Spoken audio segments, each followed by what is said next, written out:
देखिए बेटा, आज पेज नंबर हम चलेंगे 177 से इस टॉपिक को लेके चलते हैं। देखिए, ये टॉपिक अब तक का हमने जो कराया है उसके अंदर विजयनगर साम्राज्य की मेन जानकारियां ही अभी तक आपने देखी हैं। अभी बहुत कुछ बाकी है इसमें। देखिए, विजयनगर साम्राज्य में जल संपदा का बहुत बार बार जिक्र आता है। एक क्वेश्चन स्पेशल पूछा जाता है कि इसकी जल संपदा के बारे में बताइए।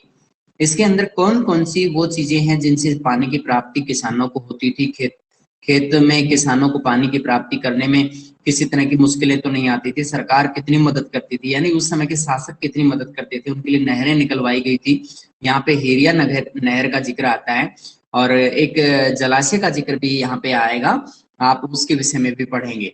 देखिए बेटा, जल संपदा विजयनगर की भौगोलिक स्थिति के विषय में सबसे चौंकाने वाला तथ्य तुंगभद्रा नदी के द्वारा यहाँ निर्मित एक प्राकृतिक कुंड है। यानी विजयनगर का जो एरिया है वहां पर एक नेचुरल कुंड बना हुआ है। जैसे कि झील नहीं होती है बेटा, तो उस झील के झील नुमा एक कुंड बना हुआ है और जो नेचुरल है उसको किसी व्यक्ति ने नहीं बनाया है। ये भौगोलिक विशेषता है यहाँ की। सिचुएशन इस तरह की है, यानी बनावट इस तरह की है। चारों तरफ जैसे ऊंचे ऊंचे पर्वत हैं, नदियां बहती हैं, तो वहां पे एक प्राकृतिक कुंड बना हुआ है। यह नदी उत्तर पूर्व दिशा में बहती है। ये कौन सी नदी का जिक्र कर रहा है? ये तुंगभद्रा नदी का जिक्र कर रहा है कि इसकी दिशा कौन सी है? उत्तर पूर्व दिशा में बहती है। आसपास का भूदृश्य रमणीय ग्रेनाइट की पहाड़ियों से परिपूर्ण है। अब आप याद रखिए, इस लाइन के अंदर ये बताने की कोशिश कर रहा है कि इसकी चट्टानें कैसी हैं। ये जो इलाका है इसकी चट्टानें कैसी हैं, तो इसकी चट्टान आप देख सकते हैं ग्रेनाइट लिखा हुआ है। ग्रेनाइट कैसी धातु होती है? चमकीली और बहुत ही मतलब उसको अगर रगड़ा जाता है तो मतलब उसमें चमक भी होती है, बहुत शानदार चमक होती है। तो वो इस तरह की चट्टानें यहाँ पे हैं और उस पे झरने बहते हैं जो शहर के चारों ओर करधनी का निर्माण करती सी प्रतीत होती हैं।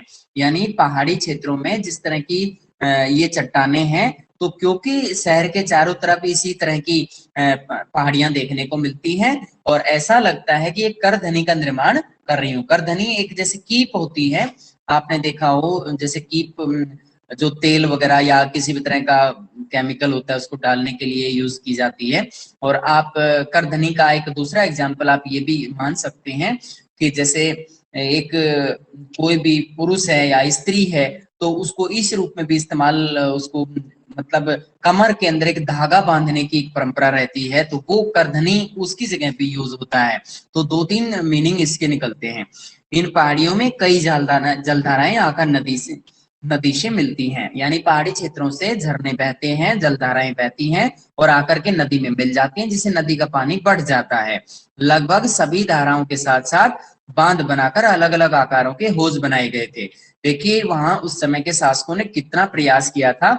जितने भी धाराएं जलधाराएं हैं उन पे सब पे बांध बनाया और सभी के साथ साथ हौज बनाए। हौज कैसे होते हैं? वाटर को स्टोर करने के बड़े बड़े कुंड होते हैं और ये नेचुरल नहीं होते, ये राजा ने बनवाए थे। क्योंकि यह प्रायद्वीप सबसे शुष्क क्षेत्रों में से एक था, क्योंकि ये सभी जानते हैं कि हमारा जो प्रायद्वीपीय इलाका है वो शुष्क प्रदेश है, इसलिए वहां की चट्टानें भी ऐसी ही हैं। इसीलिए पानी के संचयन की बहुत ज्यादा जरूरत होती है। संचयन होता है बेटा स्टोर करना, वाटर को स्टोर करना बहुत ज्यादा जरूरी होता है। इसे शहर तक ले जाने के लिए व्यापक प्रबंध करना आवश्यक था। ये बहुत ज्यादा जरूरी था कि शहर तक किसी तरह से पानी को पहुंचाया जाए, क्योंकि पीने के पानी की जो नीड है उसको पूरा किया जा सके। ऐसे सबसे महत्वपूर्ण हौजों में से एक का निर्माण 15वीं शताब्दी के आरंभिक वर्षों में हुआ, जिसे आज कमलपुरम जलाशय कहा जाता है। याद रखिए बेटा, कमलपुरम जलाशय का निर्माण कब किया गया था? 15वीं शताब्दी के आरंभिक वर्षों में किया गया था। और एक कमलपुरम जलाशय यहाँ का एक प्रमुख जलाशय है जो सिंचाई के प्रबंध के इस्तेमाल के लिए और नगर के अंदर पानी की पूर्ति के लिए इस्तेमाल होता था। इस हौज के पानी से न केवल आसपास के खेतों को सींचा जाता था, सींचना होता है बेटा सिंचाई करना, पानी देना, यानी खेतों के अंदर पानी यहाँ से लेकर के उन खेतों के अंदर भेज दिया जाता था नहरों के माध्यम से, या बहुत से तरीके होते हैं, बल्कि इसे एक नहर के माध्यम से राजकीय केंद्र तक भी ले जाया गया था। यानी खेतों की सिंचाई के लिए भी हो सकता है इस तरह की कोई नहर बनाई गई हो, लेकिन यहाँ इतना यहाँ पे लिखा हुआ है कि राजकीय केंद्र यानी राजधानी तक इस नहर के माध्यम से, कमलपुरम जलाशय से नहर के माध्यम से पीने का पानी ले जाया गया था। सबसे महत्वपूर्ण जल संबंधी संरचनाओं में से एक हीरिया नहर को आज भी भग्नावशेषों के बीच में देखा जा सकता है। बेटा भग्नावशेष कैसे होते हैं? जो कि अवशेष, बचे हुए अवशेष को भग्नावशेष कहते हैं।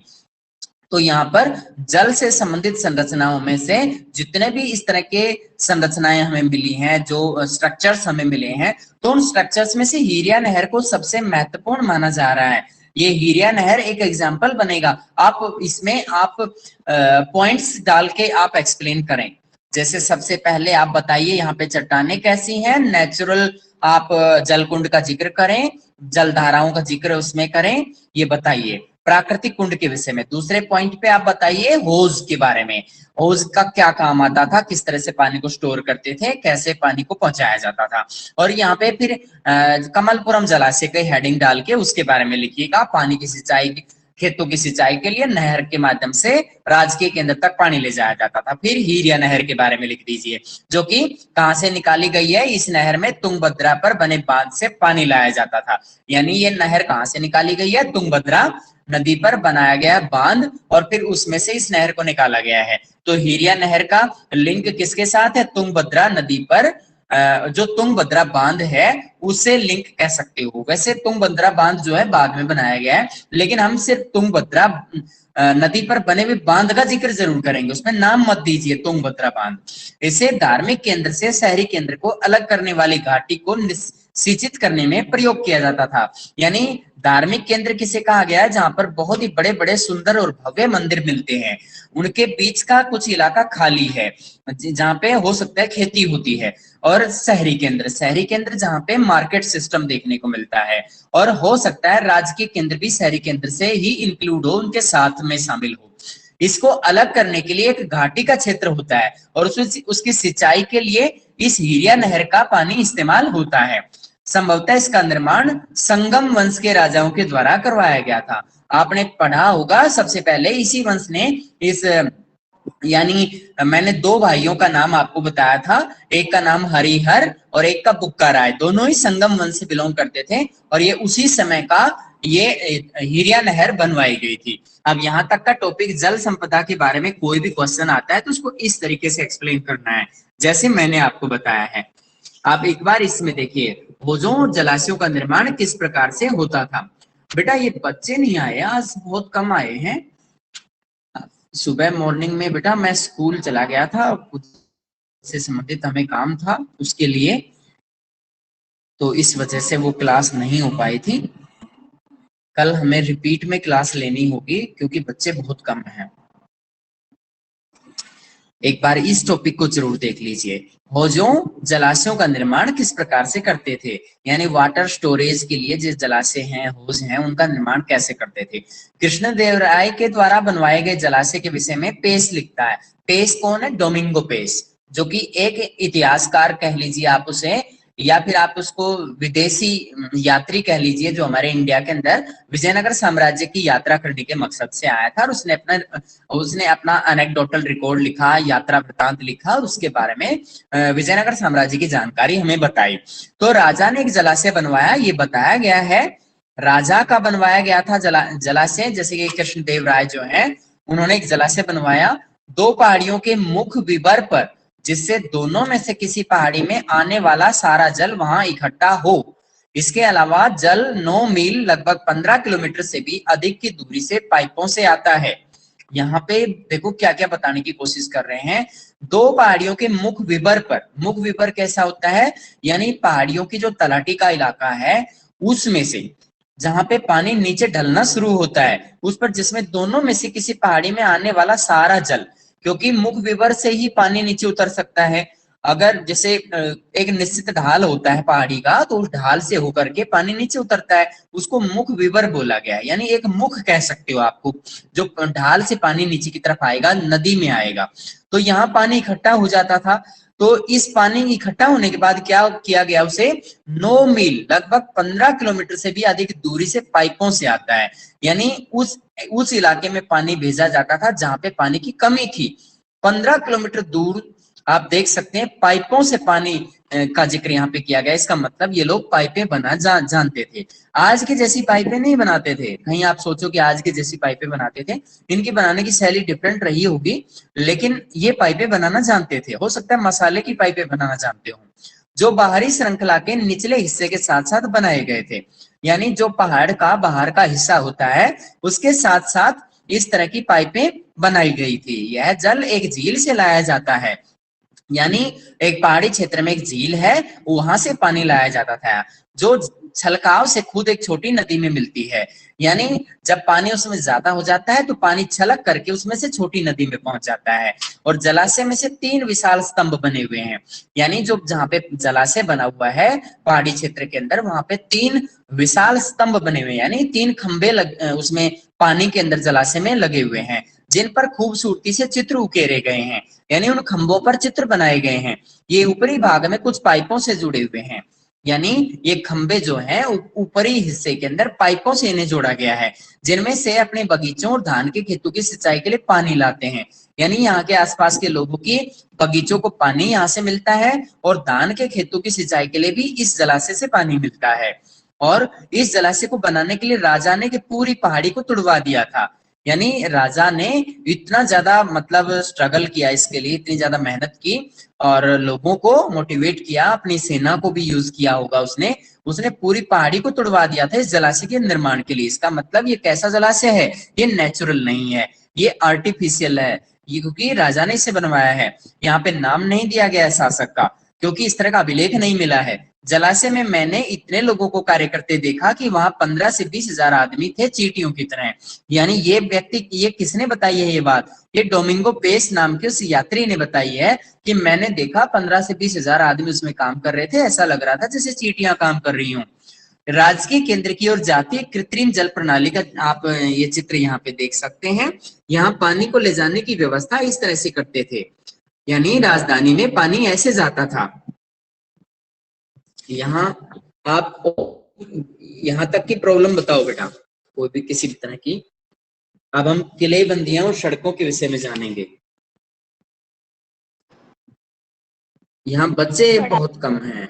नेहा बेटा बोलो। सर, यस नेहा सर ये बोलो। पैराग्राफ दोबारा रिपीट कर दो।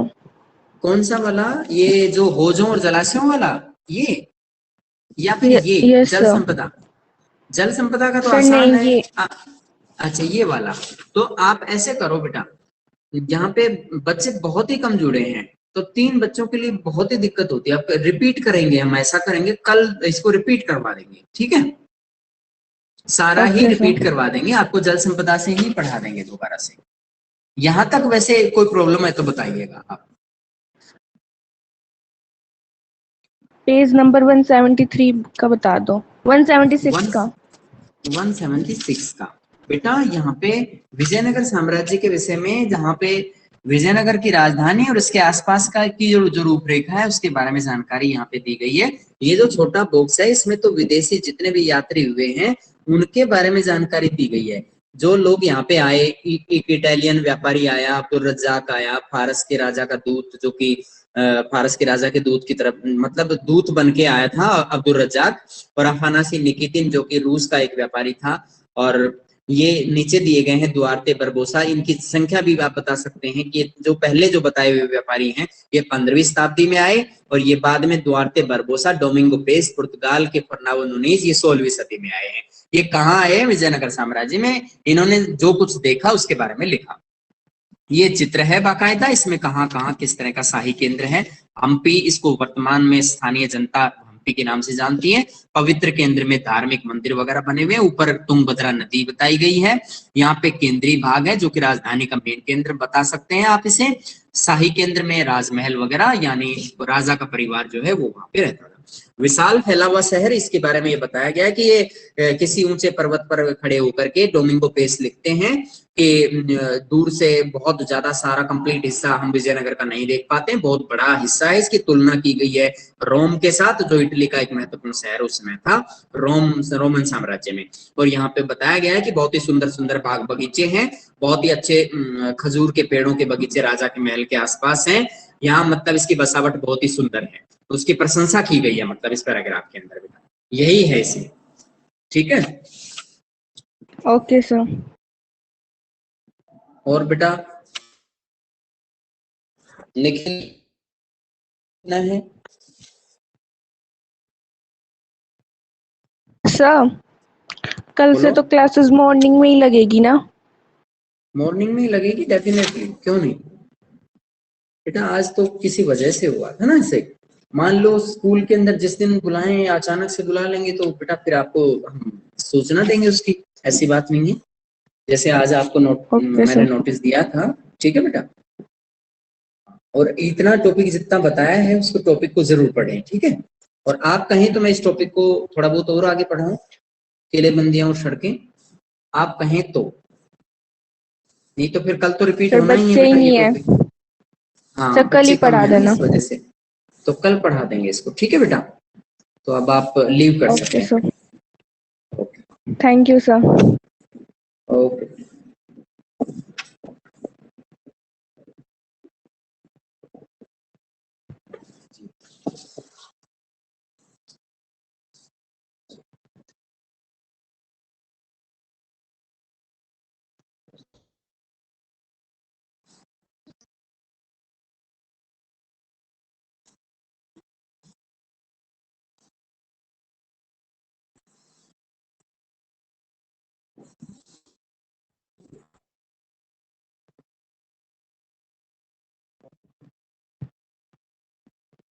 Good afternoon, sir.